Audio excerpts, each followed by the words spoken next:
Oi gente, tudo bem? Bem-vindos a mais um vídeo do Aventuras na Leitura. Eu sou a Kelly e no vídeo de hoje eu vou mostrar pra vocês 5 clássicos que eu quero muito ler ainda esse ano.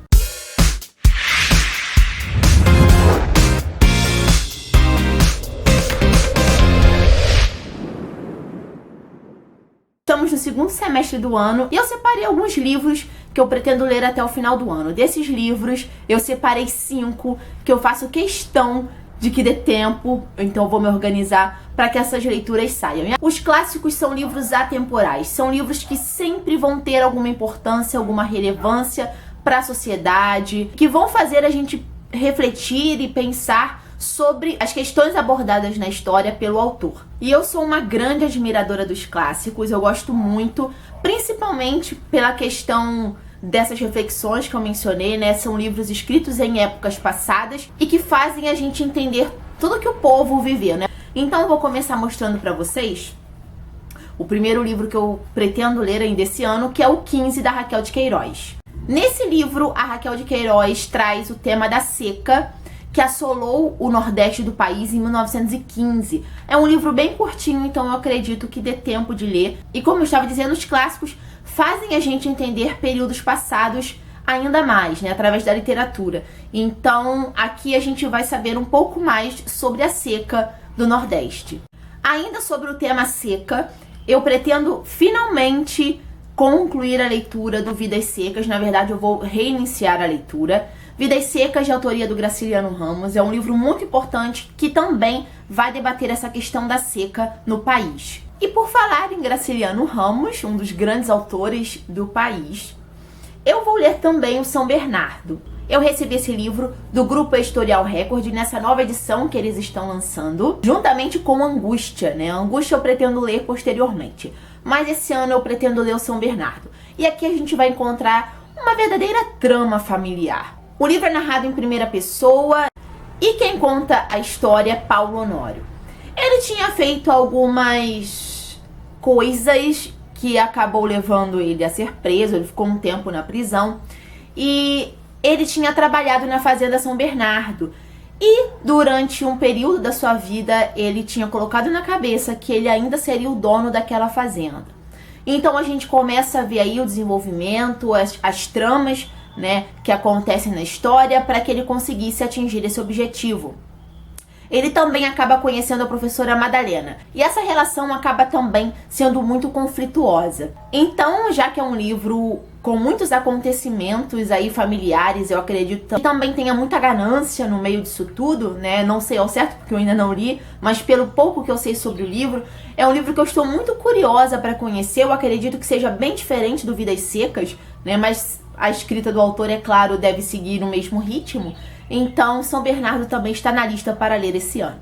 Ainda esse mês, em agosto, eu vou ler O Cortiço, do Aloysio Azevedo. Esse livro eu vou fazer uma leitura conjunta com as apoiadoras do canal, lá do Apoie-se. Então, se você quer apoiar o canal e receber recompensas incríveis, eu vou deixar o link aqui embaixo. É só você acessar e ver qual é a melhor forma de ajudar o canal e quais são as recompensas que mais te agradam.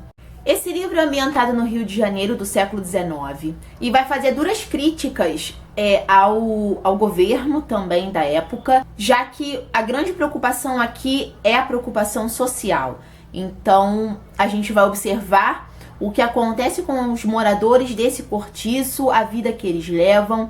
E, enfim, é uma história muito interessante. Eu já estudei essa obra na faculdade, não consegui ler ela completa, mas agora, com as apoiadoras do canal, eu teria essa chance de finalmente ler o livro todo.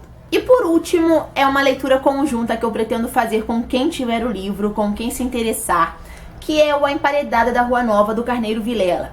Esse livro é um grande clássico da literatura pernambucana, principalmente. Esse livro é do início do século XX e ele foi escrito a princípio em folhetins, como acontecia na época, né? E depois tudo foi compilado e transformado em um livro.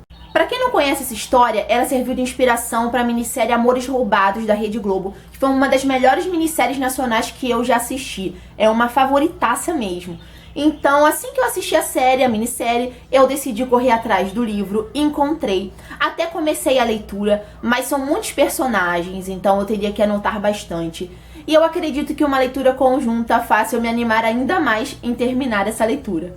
Vamos iniciar a leitura em setembro, todo o cronograma, todas as informações estarão lá no blog, o link do blog também está aqui na descrição, e também farei alguns comentários lá no meu Instagram, se você não me segue é o @aventurasnaleitura.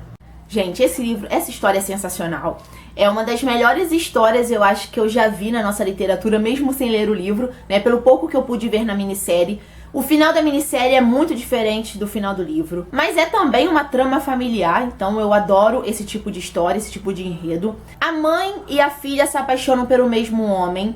A mãe é casada, tá, com o pai da menina, e as duas se apaixonam pelo mesmo homem, a princípio sem saber, tem relações com esse homem. O pai descobre e começa um fuzuê danado. Então é uma história muito interessante, digamos que um pouco macabra até, né, quando vai chegando pro final, mas que eu quero muito, muito ler a história original, né? Então por isso faremos a leitura conjunta do A Emparedada da Rua Nova, provavelmente em setembro. É isso, gente, esses foram os 5 clássicos que eu separei para ler ainda em 2019. Deixa aqui nos comentários os livros ou os grandes clássicos que vocês pretendem ler ainda esse ano. Não esqueçam de me seguir nas redes sociais, lembrando que todos os livros mencionados estarão aqui na descrição, juntamente com o link para compra na Amazon. A gente se vê em um próximo vídeo. Até lá, tchau, tchau!